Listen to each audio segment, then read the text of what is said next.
Hello, hello, hello. Welcome, everyone, to Live from Morning Skate, proudly presented by our friends at FanDuel.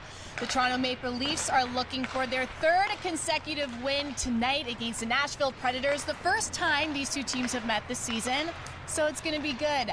My name's Jacqueline Doorey, and I am joined by the one and only Olympic champion, world champion, Becky Keller. How's it going? It's going well, thank you. How are you? I'm great. You know what? I want to be introduced as a champion one day. How does that feel? It feels pretty good. Doesn't get old, does it? It doesn't seem to get old, no. I'm going to admit that it's a nice feeling. You just need to bring one of your medals one day so I can wear it and just try it on for size, sure. See how it feels. All right, so we have a ton to talk about today. There's some lineup changes that we need to mention, Austin Matthews updates, as well as TJ Brodie updates. We're obviously going to dive into tonight's matchup, and we are officially at the midway point of the Leafs season. So why don't we start there, Becky? The Leafs game Sunday versus the Flyers was game number 41 on the Leafs schedule. So that means first half of the season is done and we are entering the second half. Becky, what are some highlights from the first half you want to see more of as we move forward? Let's start with the fact that the Leafs are in a good spot right now. They're sitting second in the division, so this is kind of where you'd want to be, sitting top of the division. Yep. You're in a playoff spot. It's been a good first half, especially the month of November. Going into December, things have been going well for the Leafs. A couple of the things that really stand out to me are, one, the way they were able to overcome the adversity with the decor, with all the injuries through November, and still managed to win games, look really good. And of course, the second big story I think for this Leafs team is just how they have played defensively as a team. One of the things I think that you really want to see them continue going into the second half of the season and specifically into playoffs. Going to be great to see how the Leafs build off of all of those positives. So before we get to tonight's matchup, I want to look back to Sunday's game against the Philadelphia Flyers, a 6-2 win for the Toronto Maple Leafs. And I think it only makes sense to start with the start because Coach Sheldon Keefe wanted to see a quicker start from the Leafs than they saw versus the game, or at the game versus Detroit rather. And you know what? That's exactly what happened. Tons of shots on net within the opening seconds, really applying the pressure right away. How happy do you think Keefe was to see that? Well, listen, anytime as a coach you ask your team to do something and they go out and do it, you're very happy. You're right, the start against Detroit was a little sleepy. It wasn't the best first period they could put together. Nice to see them make that adjustment going into the game against Philadelphia.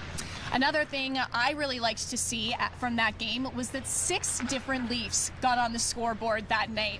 There were the usual suspects like Austin Matthews and JT and Kellar, but we also saw defenders score, Timothy Liljegren and Connor Timmins, as well as depth players like Zach Aston-Reese. It's a lot of players to mention, but that is a good problem to have.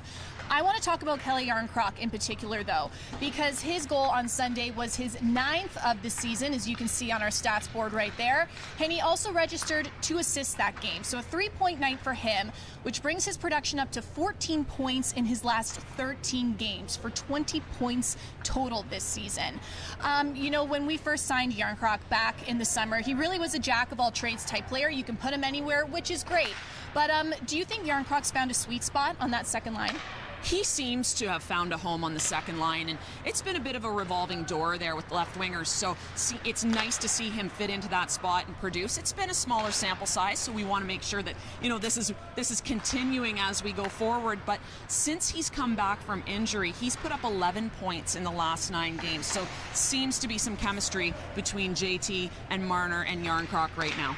And it's nice to be able to move a player around like that, but it's also nice to see him find a spot where he can really like dig his fingers in there and see what he can do with some repetitions, especially with talent like Marner and JT. No kidding. All right, so there's a couple other milestones I do want to mention before we move forward. Connor Timmins getting his first NHL career goal on Sunday after 5 long years in the league. Facing so many challenges with injuries, so great to see him be able to do that wearing the Leafs jersey. And of course, since we've last spoken, Mitch Marner has hit the 500 career point mark. Congratulations to him. He's actually the second fastest Leaf to ever reach 500 points, 467 games. It's pretty impressive. Very impressive. Very nice. All right, let's move on to our favorite part of the day. FanDuel's first goal of the game segment. I know it's your favorite part of the day, Becky, because you got the point last time. Yeah, we're going to rewind a little bit and go back to that. We're talking about Mitch Marner, and Mitch Marner got me off the schneid. I now have picked the first goal scorer once, so I'm on the board. So hopefully I can do it again. I don't know. Maybe it's you trying tonight, to be Jackie. happy for you. I'm trying not to be jealous, but yeah, maybe it will be me tonight. And you know what? I think it's going to be Michael Bunting. 13 goals this season. He's always hanging around the net and seemingly really able to just get it in there in times where you're not sure it's going to happen. You can see him on the screen right now getting ready to make me right tonight. And you know what? He had two back-to-back games with He had back-to-back games with 2 goals, and then in the last 3 games has not registered a point. So I really actually think he's due. Well, I've got JT for tonight. The captain is on fire. We saw this at the start of the season. He came out with a bang, had a bit of a slow period. He's back at it. 4 points, 4 goals in the last 3 games, and he's gotten himself into the top 100 all-time goal scorers in the NHL. He's sitting at number 96. Pretty impressive for the captain. Not a bad season for JT so far. All right, let's take a look at what is happening on the ice, because there are some lineup updates we have to talk about. First thing we'll mention, TJ Brody is on the IR right now with a rib injury, so wishing him a speedy recovery. And also in the news yesterday, Austin Matthews had a maintenance day yesterday, but he is on the ice this morning getting some laps in, so we will see what happens there. But in the meantime, Bobby McMahon has been called up from the Marlies, and we can see him here at the optional morning skate with the Leafs, getting some shots in. He was practicing yesterday on the 3rd line with Kerfoot and Kampf.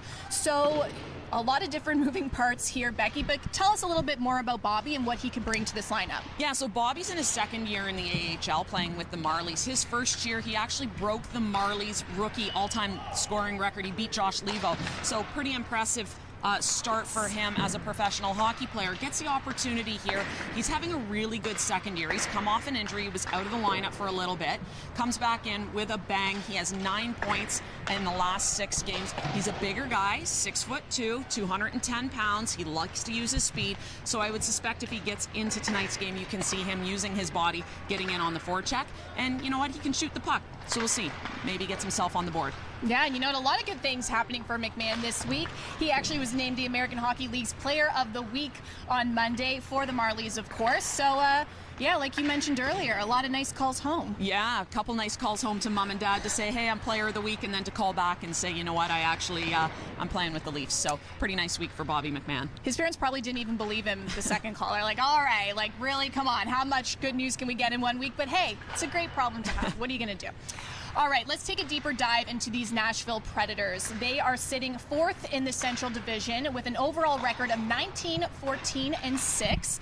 And you know what? Things have really been clicking for this team lately. Their production's heating up. They've got great goaltending, and they've won 7 of their last 10 games. And if we take a look at how they're coming into Scotiabank Arena, they're nearing the end of a 5-game road trip. This is game number 4, and they've won the first 3, including shutting down the Ottawa Senators Monday night 3-0. So, Becky, we mentioned this earlier. First time these two teams have met this season. What are your impressions of this Nashville team? Well, it's interesting because if you'd asked me a week ago, I would have said this is a pretty average team. Most of their statistics are average. They're fighting for a playoff spot, so you know every game is big.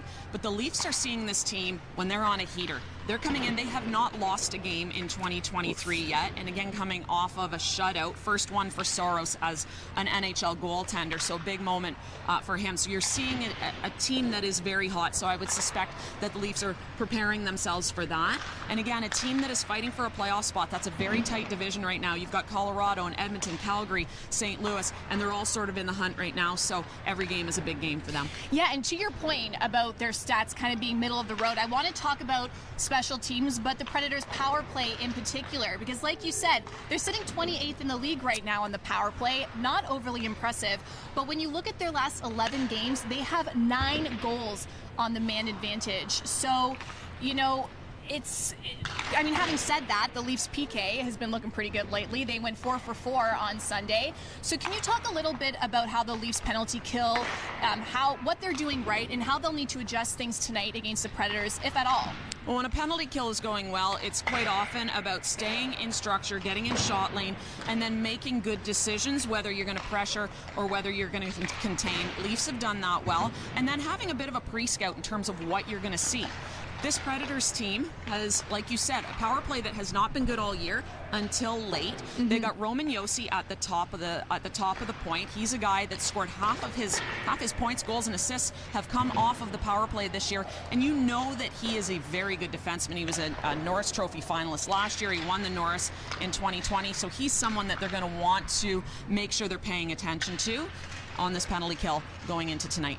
And Nashville will also be applying the pressure on 5-on-5 as well. Like you mentioned, their captain Roman Josi, he's got 10 goals this season. They've got left winger Philip Forsberg, who the Predators social media team calls Scoresberg, which I thought was hilarious. He's got 9 points in his last 6 games, 6 of which were goals. And then, of course, they've got characters like Matt Duchene as well, so they will be applying the pressure offensively. But when we look at them defensively, yet again, another situation where they're kind of middle of the pack league-wise, allowing almost 3 goals per game. So considering all of that, Becky, what will be the key to a Leafs win tonight? Well, one of the best players right now for the Preds, and we don't have confirmation if he's in net, but if he is Juuse Saros, and he's coming off of his first NHL shutout. They also were able to beat Carolina a few nights ago. They faced 67 shots. He turned away 64 of them. So this is a guy that is feeling it right now. If the Leafs want to be successful, they need to get traffic into the blue paint. They need to take away his eyes. He's not a real big goalie, only 5'10", but he is very athletic.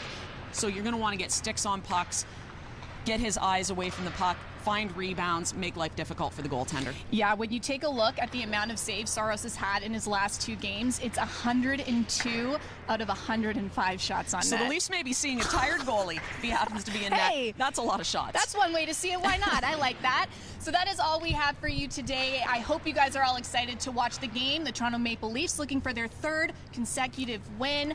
And expect a physical game tonight. The Nashville Predators are 5th in the league in hits. But we all know the Leafs are going to be ready for that. The game tonight is at 7:30 p.m. Eastern. If you are watching at home, tune into Sportsnet or listen on TSN at 10:50. If you are coming here to Scotiabank Arena, we cannot wait to see you. Thanks for watching, everyone. I'm Jacqueline Doorey. Becky Keller. And we will see you next time. Go Leafs!